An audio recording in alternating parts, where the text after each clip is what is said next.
भिवंडी का number 1 licence holder authorise internet service provider SVC net आपके लिए लाया है 3 महीने का प्लान सिर्फ 1599 रुपए में 75 एमबीपीएस का। और साथ ही साथ आपको मिलेगा इसके साथ free to use wifi router और साथ ही जीपॉन फाइबर इंस्टॉलेशन फ्री। यही प्लान अगर आप 1 साल के लिए लेते हैं तो आपको पे करना है सिर्फ 9 महीने का अमाउंट, 3 महीने का आपको रिचार्ज फ्री। और अगर आप किसी को रेफर करते हैं तो आपको मिलेगा 3 महीने का रिचार्ज फ्री। मजीद जानकारी के लिए दिए गए नंबर पर कॉल कीजिए। Terms and condition apply. आज की प्रेस कॉन्फ्रेंस भिवंडी पूर्व के उम्मीदवार महाविकास आघाड़ी के समाजवादी पार्टी के से जो चुनाव लड़ रहे हैं भाई रईस शेख, इनको प्रोग्रेसिव रिपब्लिकन फ्रंट जो महाराष्ट्र में बना है, जो फुले अम्बेडकरी विचारों पे चलता है, उनका पूरी तरह से आघाड़ी को समर्थन है। तो भिवंडी ईस्ट में भी समर्थन देने के लिए आज की ये प्रेस कॉन्फ्रेंस बुलाई है। मुझे आशा है कि जो संविधान को मानते हैं, जो जमहूरियत को मानते हैं, लोकशाही को मानते हैं, वो सारे लोग रईस भाई के साथ खड़े रहेंगे। विशेष करके मैं दलित समाज का प्रतिनिधित्व करता हूँ, इसलिए मैं आपके ज़रिए ये बताना चाहूँगा कि भाजपा सरकार ने यहाँ के दलितों के साथ और आदिवासियों के साथ उनके विकास में हमेशा बाधा लाने का काम किया है। आप सब लोगों को मैं बताना चाहूँगा कि बार्टी नाम की जो संस्था है, जिसके ज़रिए दलितों के लिए बहुत सारी सामाजिक शैक्षणिक योजनाएं बनाई जाती है, लेकिन 2023 और 24 में इसके लिए 365 करोड़ की तरतूद बजट में की गई थी, लेकिन उसमें से केवल 65 करोड़ रुपया ही पार्टी के द्वारा वितरित हुआ है।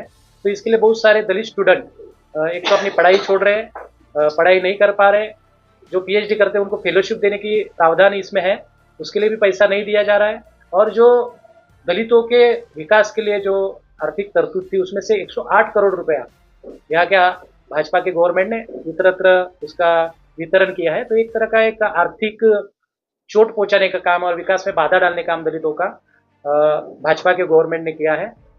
आज हम देखते हैं कि दलित बच्चे जो अच्छी पढ़ाई कर रहे थे, उनको जाति के प्रमाण पत्र जल्द नहीं मिल रहे, इसके लिए भी एजुकेशन नहीं ले पा रहे हैं। बहुत सारे वसति गृह थे, वो बंद पड़े हैं, वहाँ भी कोई फंड की व्यवस्था नहीं है। तो बहुत सारे बच्चे आज एजुकेशन नहीं ले पा रहे, सबसे बड़ा मुद्दा है। आरक्षण में इन्होंने 2 समाज को बांटने का काम किया है। यहाँ का जो मातंग समाज है बड़ी तादाद में, और जो यहाँ का महार समाज जो बाद में बौद्ध धर्मीय बन गया है, उसको बांटने का काम किया है। लेकिन मैं भाजपा गवर्नमेंट की इस जो षड्यंत्र है उसको मैं उजागर करना चाहता हूँ कि 2003 में लहूजी उस्ताद, जिन्होंने ब्रिटिशों के साथ बहुत बड़ा संघर्ष किया था, और मातंग समाज और दलित समाज के जो आदर्श रहे हैं, उनके नाम पे मातंग समाज की सामाजिक परिस्थिति क्या है, शैक्षणिक परिस्थिति क्या है, वो किस तरह से रहते हैं, उनके लिए क्या क्या योजनाएं बनानी चाहिए, इसके लिए एक आयोग गठित किया गया था, जिसकी रिपोर्ट 2008 में गवर्नमेंट को सौंपी गई थी। अगर भाजपा गवर्नमेंट को बहुत कुछ करना था मातंग समाज के लिए, तो उसकी वो इम्प्लीमेंटेशन कर सकते, उसके बारे में एक योजनाबद्ध कार्यक्रम तय कर सकते थे। लेकिन इसी तरह का कोई काम नहीं किया, बल्कि जो हमेशा भाजपा की दोदला रणनीति रही है कि जाति जाति में बांटा जाए, धर्म धर्म में बांटा जाए, तो अभी 2 जाति में संघर्ष लगाने का काम भाजपा गवर्नमेंट कर रही है। लेकिन हमारा जो जैविक नाता है मातंग समाज और बौद्ध समाज को, हम टूटने नहीं देंगे और हमारे विकास के लिए, हमारे एजुकेशन के लिए हम संघर्ष करते रहेंगे। मुझे इस बात की खुशी है कि पिछले 5 सालों में भिवंडी में रईस शेख द्वारा जो विकास के काम हुए हैं, चाहे वो किसी भी जाति धर्म के लोग हो, उनके मुद्दे उन्होंने हमेशा उठाए हैं। चाहे वो जातीय अत्याचार हो। हमने देखा कि संकेत भोसले को जिस शिवसेना के एकनाथ शिंदे गढ़ के जिस शहराध्यक्ष ने उसकी निर्घुण हत्या की थी, उसको भी एक तरह का कॉम्पेंसेशन मिले, उसको जस्टिस मिले, इसके लिए उन्होंने विधानसभा में आवाज उठाने से पहले आमदार है। तो वो सारी बातें यहाँ के दलित वर्ग को याद है। मुझे लगता है कि रईस शेख जी ने जो मुस्लिम समाज के लिए उनका सोशल और इको सर्वे होना चाहिए, इसके लिए जो बात उठाई तो उसको कायदे के तहत लाना चाहिए। दूसरी एक बात मैं बताना चाहता हूँ कि जो दलितों के लिए विशेष करके जो फंड का अरेंजमेंट होता है, जो प्रोविजन होती है, तो प्रोविजन में मुझे लगता है कि आगे चल के वो मुद्दा उठाएंगे कि उसके लिए एक सेपरेट एक्ट बनना चाहिए, जैसा तेलंगाना में बना, कर्नाटक में बना, राजस्थान में बना, कि आप दलितों के बजट की जो प्रोविजन करते हो वो किसी और जगह आप उसको खर्चा नहीं कर सकते, ट्रांसफर नहीं कर सकते। इस तरह का कायदा होना चाहिए, तो उसके लिए भी वो आवाज उठाएंगे। तो मुझे लगता है कि सभी जाति धर्म को, सभी भाषाओं को, नेताओं को, कार्यकर्ताओं को, जनता को लेकर चलने वाले रईस शेख साहब है। और उन्होंने जो अभी तक 5 साल में जो कार्य किए, तो किसी भी तरह की गुंडागर्दी उन्होंने पूरे क्षेत्र में नहीं की है। जो कोई गोडाउन वाला है, जो अपनी जमीन में गोडाउन बनाना चाहते हैं, उनसे हफ्ते भी उन्होंने नहीं लिए। तो एक स्वच्छ चरित्र के और किसी को तकलीफ न देने वाले, कि विकास का मुद्दा उठाने वाले ऐसे रईस शेख जी को मुझे लगता है कि चुन के देना चाहिए, और मैं यही अपील भिवंडी की जनता से करना चाहता हूँ। आपने बताया कि भारतीय योजना में 365, फिर बाद में आपने बोला कि जो महिला बच्चियों के जो बच्चे थे उसको भी बंद कर दिया गया, तो ये किस आधार पे, मतलब किस कौन से डेटा से आपको बताया? पार्टी ने खुद सर्वे किया है, पार्टी संस्था ने खुद सर्वे किया है इसका, और उसका आपने इस पे जाओगे सोशल मीडिया में, तो आपको नेट पे जाओगे तो आपको सर्वे मिलेगा।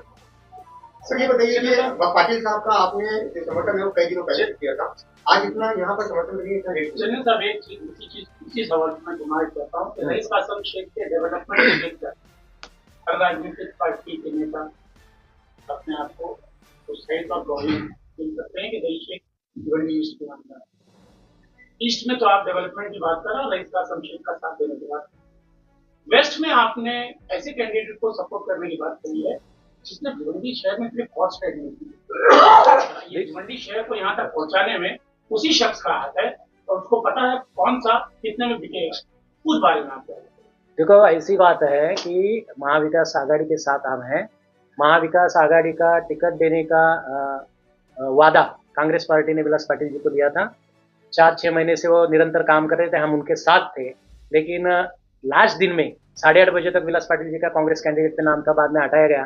तो ये पूरी तरह से मुझे लगता है कि भाजपा का बहुत बड़ा षड्यंत्र है, भाजपा के आमदार को चुन के लाने का षड्यंत्र है। अभी जो कांग्रेस का कैंडिडेट है, वो कांग्रेस के कैंडिडेट जब यहाँ चुनाव लड़ने आया तो ना तो उसके पास किसी भी तरह का डाटा था, ना भी किसी तरह की उसकी रणनीति थी, केवल कैंडिडेट घोषित किया है। इसके अलावा हमारे अच्छे दोस्त है, मैंने उनको कहा था कि आपको डमी कैंडिडेट के तौर पे भेजा जा रहा है ताकि भाजपा जीत सके, तो उनकी कोई तैयारी नहीं थी।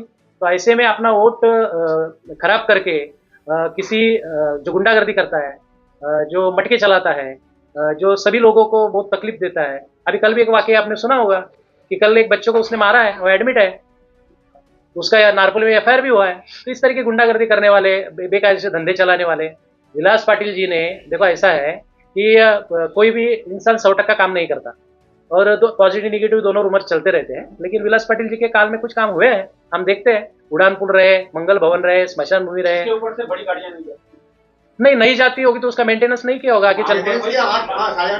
देखो ऐसी बात है, वही रहे, उन्हीं के कार्यकाल में बंद हुआ, आपका कहना सही है, लेकिन मुझे लगता है कोई चीज अगर एक अच्छा स्कूल रईस भाई ने बनाया, उसको मेंटेन करने का काम कौन करती है? उसकी जो प्राधिकरण रहता है, उसकी जो अथॉरिटी रहती है वो करती है। पीडब्ल्यूडी को जिस तरह का उसका ख्याल रखना चाहता उन्होंने नहीं किया, आगे चल के प्रशासक आया, और भाजपा की ये साजिश रही है कि जब भी कोई उनके विरोध में कोई कैंडिडेट चुन के आता है, महापौर बनता है, काम करते हैं, वो प्रशासक लगा देते हैं। हर ग्राम पंचायत में, हर महानगर पालिका में देखो। तो मुझे लगता है कि उन्होंने जो बनाया है उसकी देखरेख करने की जिम्मेदारी जो तो उस वक्त चुन के आता है, कोई प्रशासकीय अधिकारी रहता है, उसकी होती है। उनके कार्यकाल में काम ही नहीं हुआ ऐसा बोलोगे तो आप जाके महेश चौगुले को भी पूछो कि उसने 10 साल में कौन सा एक काम किया, ऐसा बताओ। मेरा गांव शेलार गांव जाकर सरपंच हूँ मैं, माजी सरपंच हूँ, उसने वो गांव को दत्तक लिया था। ना स्मशान भूमि है, ना स्ट्रीट लाइट है, ना कोई रास्ता अच्छा है, किसी की तरह काम नहीं हुआ है। जो काम किया हमने किया, और हम सरपंच अपक्ष सरपंच थे, लेकिन फिर भी उन्होंने सत्ता का गैर उपयोग किया। मेरा 5 साल था, उसमें 2.5 साल तो बॉडी बर्खास्त की, मुझे काम ही करने नहीं दिया। जो छत्रपति शिवाजी महाराज का नाम लेते भाजपा वाले और शिवसेना वाले, मैं उसको पूछना चाहता हूँ कि शेलार के अंदर 2 करोड़ का हॉल महीने विधान मंगल भवन बनाने लिया था छत्रपति शिवाजी महाराज का, वो काम का क्रेडिट मुझे ना मिले, इसलिए उन्होंने फंड ही रिलीज नहीं किया। आज भी शेलार ग्राम पंचायत के पूरे 3.25 लाख रुपए का हर महीने कर्जा हो रहा है।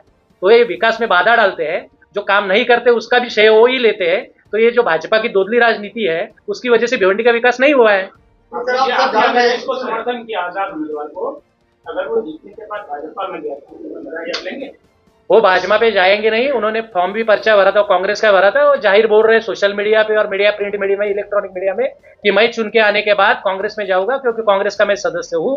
और उनके पिताजी भी कांग्रेस के नेता थे, तो उन्होंने जाहिर किया है कि मैं कांग्रेस में जाऊंगा। ऐसा तो इलेक्शन में उधर विशाल पाटिल का भी हुआ कि वो जो बाद में अपक्ष लड़े और बाद में कांग्रेस में चले गए, उनके विरोध में एक डमी कैंडिडेट दिया गया था। मैं लेट बीट नहीं हुआ हूँ, हम आघाड़ी के साथ ही है।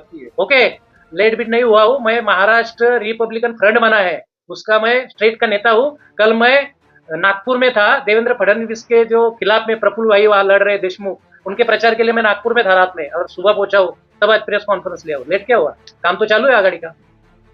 थैंक यू सर, धन्यवाद।